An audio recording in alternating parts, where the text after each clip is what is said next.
Thank you for visiting my channel. Before we start, please hit the subscribe, like, and share buttons to receive notification of future presentations. Our lesson for today is conflict of laws or private international law.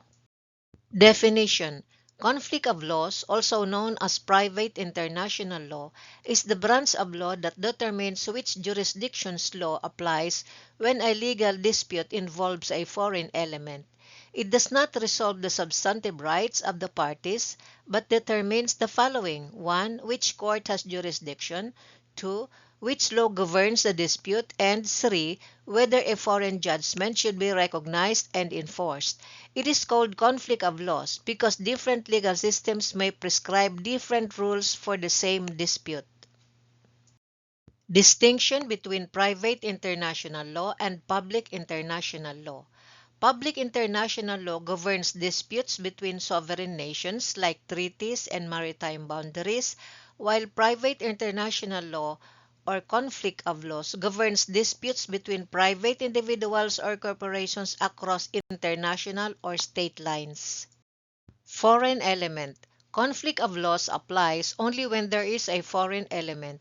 Without a foreign element, Philippine domestic law governs. Examples of foreign elements include the parties are citizens of different countries, the contract was executed abroad, the property is located in another country, the tort occurred abroad, a marriage was celebrated overseas, and a foreign judgment is sought to be enforced in the Philippines. Example: a Filipino and a Japanese marry in Tokyo and later file an action in the Philippines regarding the validity of the marriage. The court must determine whether Philippine law or Japanese law governs. Objectives: conflict of laws seeks to promote justice, avoid forum shopping, respect the sovereignty of foreign states, uphold legitimate expectations of parties, and achieve uniformity of decisions. Three principal questions. Every conflict of laws problem generally asks three questions. A. Jurisdiction. Does the Philippine court have authority to hear the case? Jurisdiction is governed primarily by Philippine procedural law. Example: a foreign corporation doing business in Manila may be sued before Philippine courts. B. Choice of law. If the court has jurisdiction, whose law applies? This is the central issue in conflict of laws. Examples: Philippine law, Japanese law, Singapore law, or California law. C. Recognition and enforcement of foreign judgments. If a foreign court has already rendered judgment, should Philippine courts recognize and enforce it? Articles 16 and 17 of the Civil Code, together with the rules of court and jurisprudence, govern this issue. Let's discuss its question. First is jurisdiction. It answers the question, where can the case be tried? Before a court can hear a case, it must determine if it has the authority to resolve the dispute.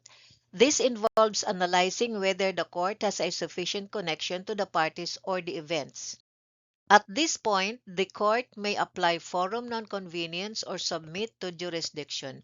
Forum nonconvenience is a doctrine allowing a court to dismiss a case if another court or forum is significantly more appropriate or convenient for the parties and the interests of justice.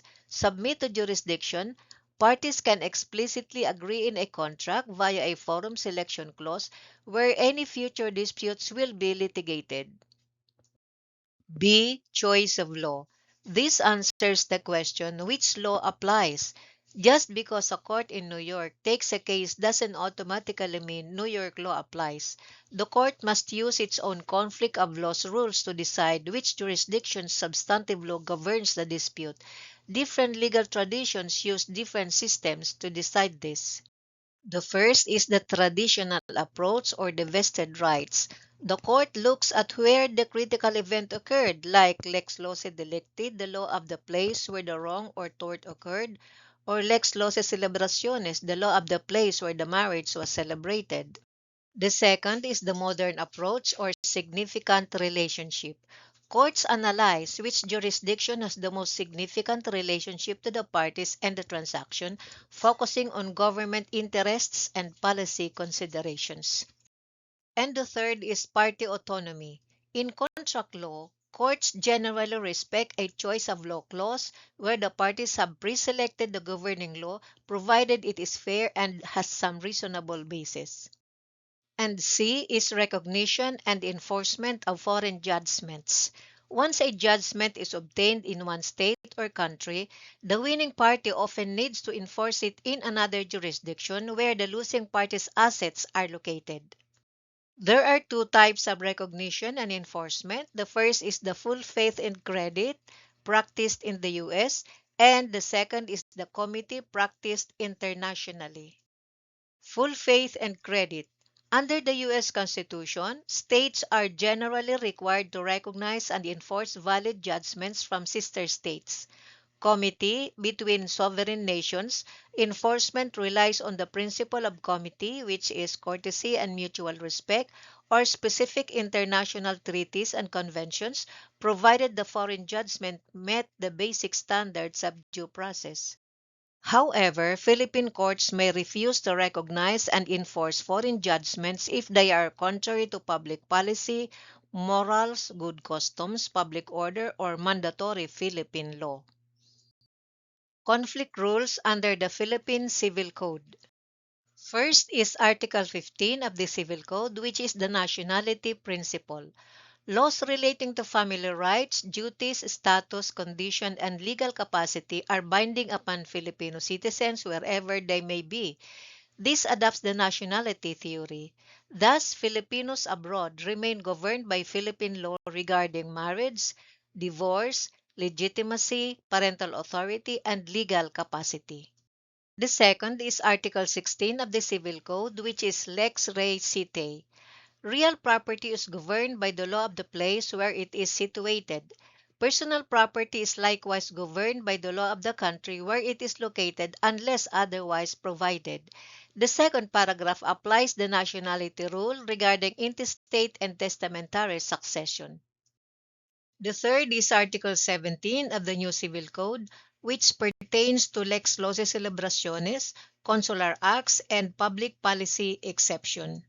This provision primarily deals with the principle of lex loci celebrationes, or the law of the place of execution, regarding the forms and solemnities of contracts, wills, and other public instruments. It also establishes the rule on acts executed before diplomatic or consular officials, as well as the overriding exception of Philippine public policy. And finally, Article 26, second paragraph of the Family Code. This provision allows a Filipino citizen to remarry under Philippine law if he or she were married to a foreigner and a valid foreign divorce was subsequently obtained by either of them or by both of them jointly, capacitating the foreign spouse to remarry under his or her national law. It is designed to prevent a situation where the Filipino remains bound to a marriage while the foreign ex-spouse is already legally free. Major connecting factors. A connecting factor links a legal issue to a particular legal system. Some common connecting factors are the following.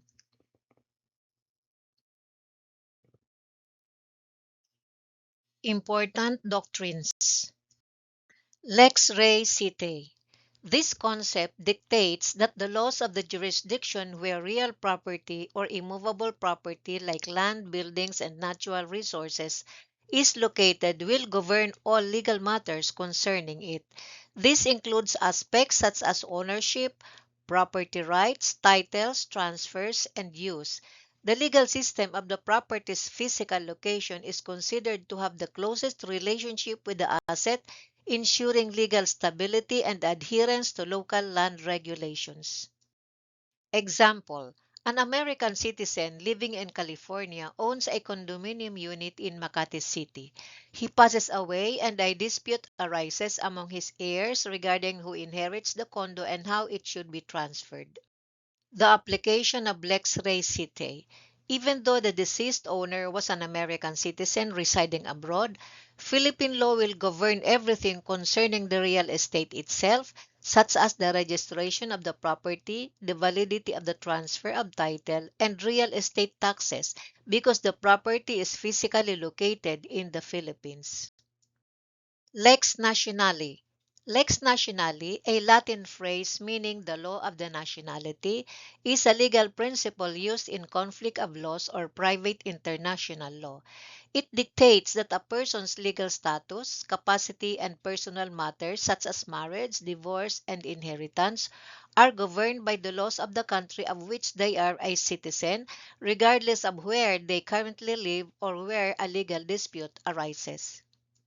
It stands in direct contrast to lex domicili, the law of the place where a person makes their permanent home, and lex recite, the law of the place where the property is located.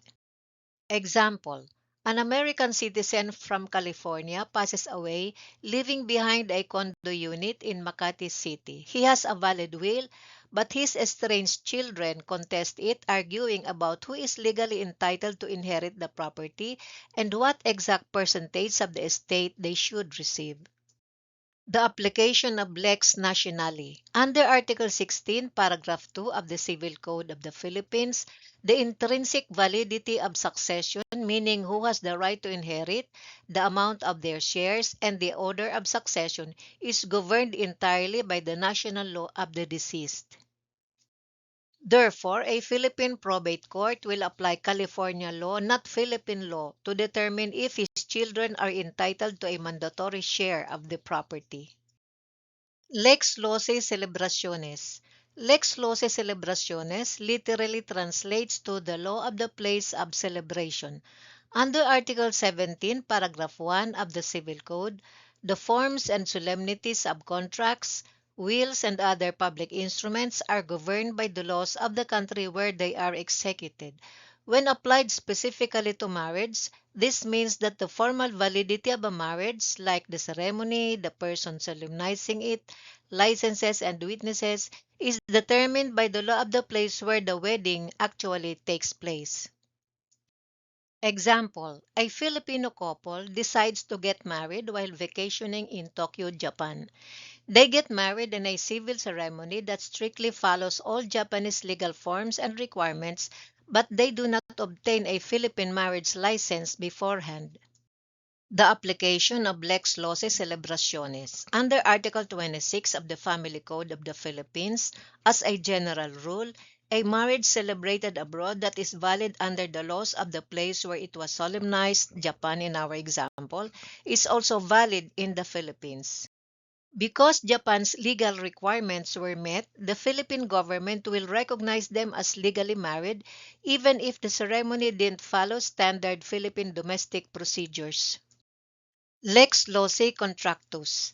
Lex loci contractus, a Latin phrase meaning the law of the place of the contract, is a traditional principle in conflict of laws. It dictates that the legal interpretation, validity, and enforcement of a contract are governed by the laws of the jurisdiction where the contract was made or entered into. Modern shift. The place of performance split. In modern legal systems, lex loci contractus is often split into two distinct concepts if a contract is signed in one place but carried out in another. Lex loci celebraciones for contracts. The law of the place where the contract was made governs whether the contract was formed correctly, like signing requirements. Lex loci solutiones, the law of the place where the contract is to be performed, governs how the obligations are carried out. Today, many courts will favor the law of the place of performance or the jurisdiction with the most significant relationship to the transaction if the place of signing was just a coincidental meeting location, like a layover or a convention. Example: a tech company in Singapore enters into a remote software development contract with an independent programmer living in Manila, Philippines. The contract explicitly states that any legal disputes regarding payments or deliverables will be governed by Singaporean law. Application of lex contractus. Under the principle of lex contractus, specifically lex loci voluntatis, the law chosen by the parties, Philippine courts will generally respect and apply Singaporean law to resolve a breach of contract dispute, provided the choice of law clause does not violate deeply rooted Philippine public policy or morals. Lex loci delicti. Lex loci delicti, short for Lex loci delicti commissii, a Latin phrase meaning the law of the place where the wrong was committed, is a core principle in conflict of laws. It dictates that the law of the jurisdiction where a tort, a civil wrong or injury occurred governs the legal case, determining liability, damages, and the rights of the parties involved. Example: a Canadian tourist and an Australian tourist are vacationing in Boracay. After a heated argument at a beach bar, the Canadian tourist physically assaults the Australian tourist, causing severe injuries. Application of Lex loci delicti. Under the principle of Lex loci delicti, the civil liability and actionable wrong, the tort or quasi-delict, will be governed entirely by Philippine law because the injury occurred within Philippine territory. The victim must file the case in the Philippines, and the Philippine courts will apply the Philippine Civil Code to determine the damages, regardless of the foreign nationalities of both parties. Lex fori. Lex fori, a Latin phrase meaning the law of the forum, is one of the most widely used principles in conflict of laws. It dictates that the court handling a lawsuit will apply its own local laws to govern the procedures, mechanics, and administration of the case, regardless of where the underlying dispute took place or what country's laws govern the substantive issues. Example: a Japanese citizen living in Manila and a Chinese citizen living in Taiwan enter into a contract in Taiwan. The Chinese party breaches the contract and the Japanese party files a collection suit against him in a regional trial court in Manila. Application of Lex Fori. While the Philippine court might use foreign law like Taiwanese law to decide the substance of the contract, the procedural rules, such as how the summons is served, what evidence is admissible, the timeline for filing an answer, and court fees, will be governed entirely by Philippine procedural law or the rules of court. And finally, there is renvoi. Renvoi, from the French to send back, is a doctrine in private international law or conflict of laws that arises when a court is directed to apply the law of another country, but that other country's conflict rules point back to the original court's country or to a third country. It occurs in two main forms. First is single renvoi or remission, and second is a double renvoi or foreign court theory. Illustration of single renvoi or remission. Court A applies the law of country B. However, country B's conflict rules say the case should actually be governed by the law of country A. Court A accepts this referral back and applies its own internal law. Illustration of double renvoi or foreign court theory. Court A sits as if it were a judge in country B, applying exactly how country B's courts would decide the matter, including how country B handles renvoi itself. Essentially, it prevents a legal ping-pong game where two countries keep passing the jurisdiction of a case back and forth. Example of a single renvoi.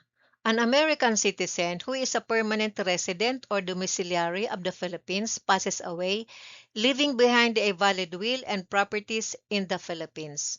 The application of single renvoi. Step 1. The referral. Under Article 16, Paragraph 2 of the Civil Code, the inheritance rights must be governed by his national law or the California law. Step 2. The refusal. The Philippine court looks at California law, but California's conflict of laws rule says that the inheritance of a person who dies domiciled abroad must be governed by the law of his domicile or the Philippine law. Third step, the acceptance or renvoi. Because California law throws the issue back, remits or renvoi to the Philippines, the Philippine court accepts the renvoi and applies internal Philippine law to distribute the estate. In short, Philippine law refers the case to a foreign law, the foreign law refers it back to the Philippine law, and the Philippine court accepts the referral and applies Philippine law. Example of double renvoi also known as the Foreign Court Theory.